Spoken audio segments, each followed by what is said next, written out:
Okay, guys. Becoming Muhammad Ali, round 9. Sometimes I think I knew Cassius better than I knew myself. I could tell that all the seeds of his greatness were already in him back in Louisville. He was bound for big things. I knew it. A lot of people did. Unless you're around him back then, it's hard to imagine his dedication to boxing, his preparation, his focus. When he was getting ready for the National Golden Gloves competition, Rudy and I trained with him every single day. We ran with him, jumped rope with him, shadow boxed with him. Naturally, he left us in the dust, and after we were both worn out, Cassius just kept going. But there were times when Cassius wore even himself out. Like the time he fell asleep in the Nazareth College library. I know what you're thinking. A library is the last place that you would expect Cassius. But he wasn't there to read. It was his night job. For 60 cents an hour, he dusted the shelves and waxed the tables and chairs. No doubt he learned how by watching his mother clean houses. But one day he was so exhausted from training that he just put his head down on one of the tables and drifted off. Funny, there's a sign in the library still that says, Cassius slept here. As the trip to Chicago got closer and closer, Cassius kept his eye on the Golden Gloves championship. Along the way, he had gotten knocked to the mat a few times, but you can never keep him down. That's a lesson I learned from Cassius, and I hold it close to this very day. My idea was always to be a writer, and believe me, I've had my share of rejections and failures, but I always got back up, just like Cassius taught me, and I kept on writing. In June, I sat with the Clay family while Cassius graduated from Central High School, and some of the teachers had said Cassius shouldn't get his diploma because he hadn't passed English. He still owed Miss Lauderdale a term paper, but the principal, Mr. Wilson, was in Cassius's corner. He said to the teachers, one day our greatest claim to fame is going to be that we knew Cassius Clay, or taught him. So Mrs. Lauderdale told Cassius that he could give an oral presentation instead of writing a paper. It didn't come as much of a shock that Cassius decided to talk about his adventures as an amateur boxer. He made Rudy and me sit on the front porch while he practiced that speech over and over, and got better each time. We all knew Cassius wasn't a great writer, but he was a world-class talker. And, of course, he passed. When they called his name at graduation, Cassius got a standing ovation. You couldn't hear yourself without how loud that applause was. That got Miss Clay crying. After the ceremony, Cassius hugged her for a solid 5 minutes. He was always a good son, a good brother, a good friend. Years later, after one of his historic fights, a big-time sports reporter asked him what he wanted to be remembered for, and this is what he said. I'd like for them to say, he took a few cups of love, he took 1 tablespoon of patience, 1 teaspoon of generosity, 1 pint of kindness. He took 1 quart of laughter, 1 pinch of concern, and then he mixed willingness with happiness. He added lots of love, and he stirred it all up. He spread it over a span of lifetime, and he served it to each and every deserving person he met. I made my living as a writer, and I wish I'd written that. So, what about that Golden Gloves championship fight in Chicago? What do you think happened? Did Cassius get knocked down one more time? I'll never forget that night. I saw it all live from the front row. The way I see it, that's the night everything really began. The night it all got real.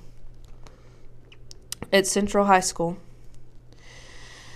I got sent to Mr. Wilson's office a lot for talking in Miss Raymond's class while she read Invisible Man, for keeping raw onions and garlic in my pockets, for trashing the devil's food cake that she brought in for her birthday and asking why did her angel food cake get to be white, for drawing a portrait of her without her wig, for not doing the homework because I was too busy training at Columbia Gym from 4 o'clock till 8, and then sparring at Fred Stoner's gym from 8 till midnight, for daydreaming about the combinations I was gonna throw at the Golden Gloves, jab step to the left, duck step to the right, for not wanting to be invisible. The principal. Clay, you have a unique set of gifts. I do believe you will one day be a boxing champion, he'd say. But if you're going to make it out of high school, I'm going to need you to get your mind right. Then you'd give me a history lesson like Granddaddy Herman used to. You know, a lot of people sacrifice for you to be exceptional, Cassius. If you're going to be the greatest, best to start acting like it. Then he'd start reading Invisible Man or whatever book we were reading, picking up where Miss Raymond left off, and I'd listen. Trash talking. It's hotter than a Texas parking lot in this joint. Yelled a burly fellow who was also training for the 59 National Golden Gloves. This hot ain't squat. Mr. Big Shot, I hollered back, still hitting the speed bags. These fists I got are meteors, super hot, burning you up like kilowatts, knocking you out of this world like an astronaut. Cassius, you are a lightweight. You don't want no parts of me, he growled from the ropes. You may have scared that nasty Corky fellow, but you don't scare me. I'm a real monster. I'm King Kong, and I'll tell your limbs off. Stick 'em in the running mouth of yours. You right about King Kong, I shot back, 'cause you one big ugly sucker, and I don't want no parts of that ugly. The place went ape crazy, laughing with me at him, and came out of the ring charging like a bull till one of his trainers cut him off and called him champ, and then told him loose lips sink ships. I don't care if he was a heavyweight, I hollered. Tell that chump, Cassius Clay, don't panic. I'll take him down just like the Titanic. After winning my second Louisville tournament trophy, Joe Martin told me I was ready for Chicago again for the National Golden Gloves. Said I was moving like a Mustang, finally keeping my head and my fists up, throwing jabs swift and easy, and that I should take a day off, rest my body, give my mind a workout before the trip, so he sent me to the YMCA to watch fight films and study the greats. Cassius, immature boxers imitate mature boxers steal, he said, laughing. So that's what I did. Jack Johnson versus Tommy Burns. December 26, 1908. John Arthur Jack Johnson, a.k.a. the Galveston Giant, was big and strappy, a hard-as-coal brute who knocked out everybody he fought except Tommy Burns, the heavyweight champion, who refused to fight him until Johnson chased and stalked him around the world for nearly 2 years, buying ringside seats for his fights just to heckle and hound him into the ring. For 14 rounds, I watched the Goliath Johnson toy with Burns like he was David without a slingshot. In the first couple of minutes of each round, Johnson taunted him, laughing at Burns' blows, sometimes even making jokes to the fans sitting ringside. And at the end of each round, he'd punish Burns with a barrage of powerful punches that over time just crushed him. I never got to see round 15, and neither did the 2,000 people standing inside Sydney Stadium in Australia, because Johnson lifted Burns off his feet with an uppercut and demolished him so handedly the local police turned off the film cameras, rushed into the ring, stopped the fight. Also, no one would ever get to see John Arthur Jack Johnson, a.k.a. the Galveston Giant, become the first black heavyweight champion of the world. The Brown Bomber. Granddaddy Herman and Papa Cash used to argue over everything. Whether it was going to rain that day, to who got to eat the last piece of fried chicken. But the one thing they never disagreed on was the best heavyweight boxer in history. Joe Louis Barrow, a.k.a. the Brown Bomber from Detroit, wasn't flashy. Stayed pretty quiet in and out of the ring. But boxed loud, fought with short, powerful corner blows like Jack Johnson, only his were faster, more precise combinations. He let his fists do the talking, and boy did they holler. Lewis had a great crossing that could probably level Superman. One punch was all he needed. But he always threw a flurry, battering each of his 51 opponents in knockouts as heavyweight champion until he met the Brockton Bomber. Joe Louis versus Rocky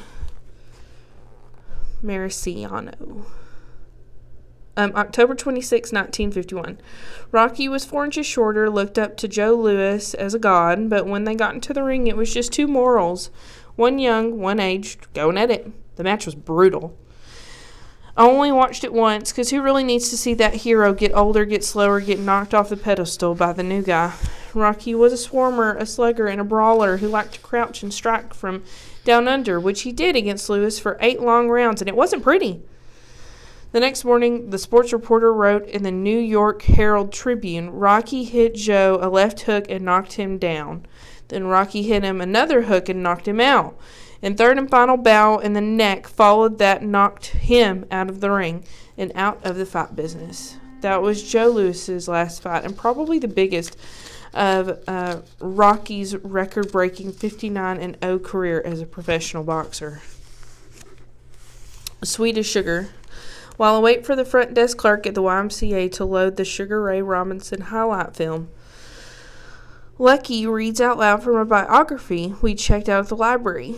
Walker Smith Jr. was 15 when he changed his name when he borrowed his older friend Ray Robinson's birth certificate so he could box in a tournament for boys 18 and older. When the film starts, we watch in awe as Sugar Ray dances around the ring, destroying fighter after fighter with a sweet and deadly knockout left hook that sweeps the mat with his opponents 173 times. Whew. Almost half of them before the first round even ends. I'm going to slay like Sugar Ray, I say, jumping up, mimicking his fancy footwork and sharp dabs. Bon voyage.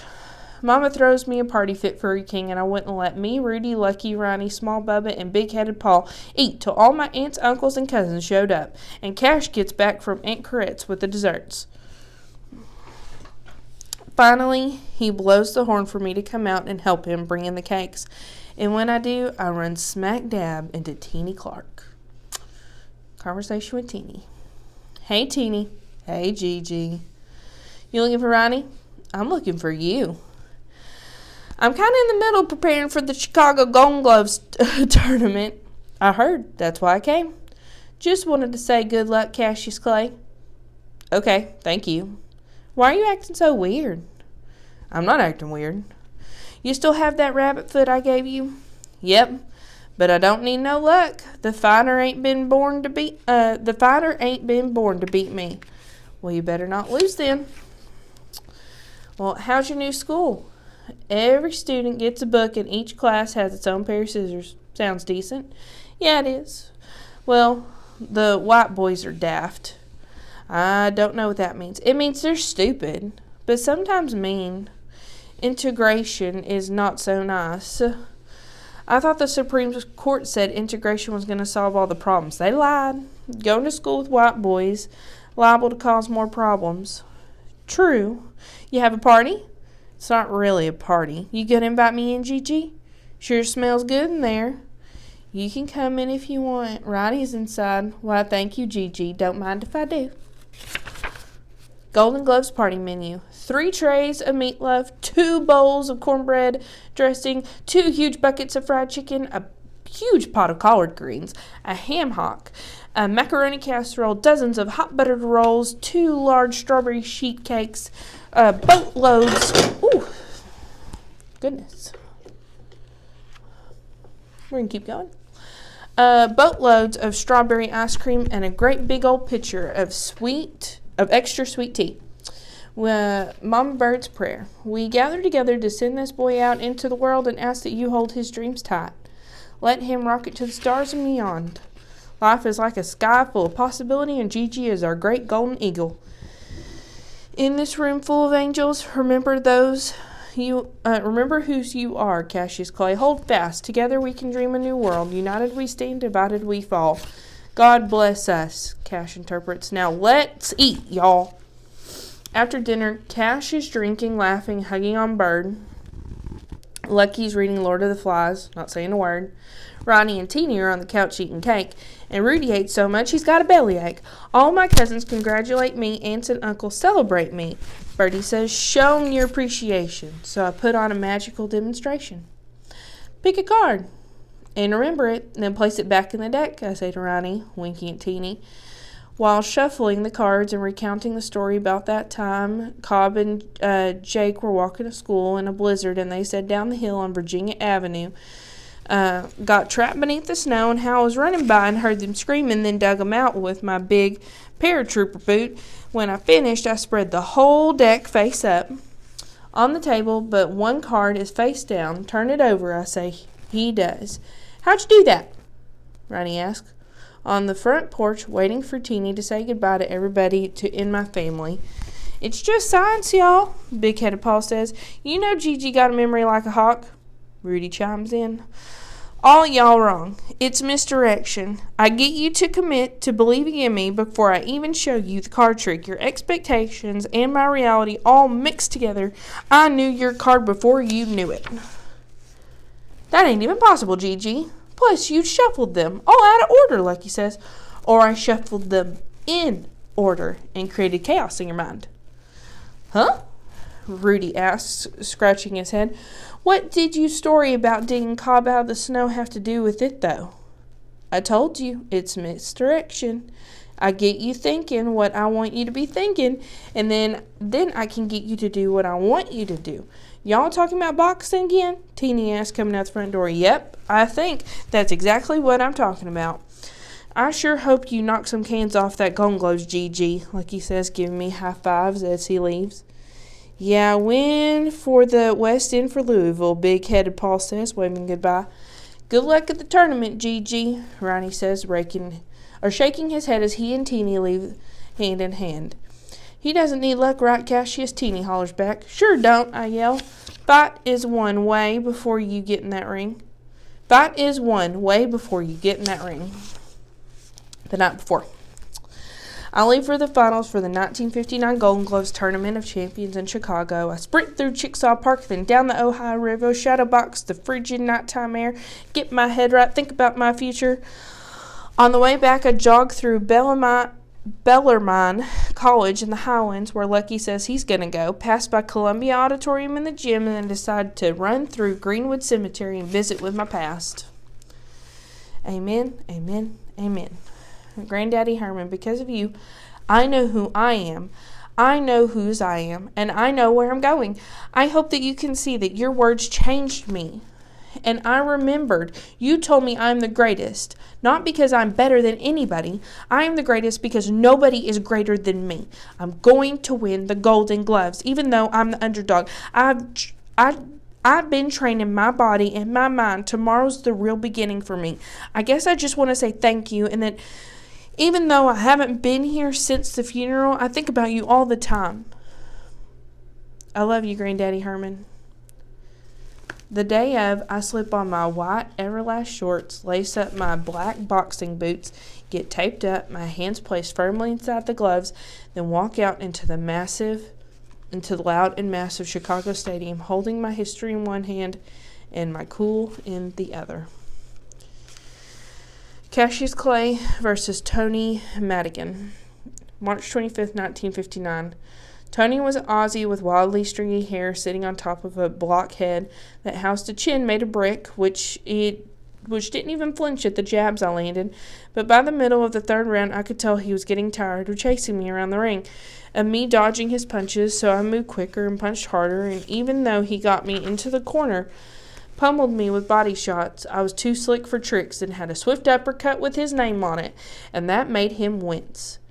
And I talked trash the whole time, told him that if he even dreamed that he was going to beat me, he'd better wake up and apologize.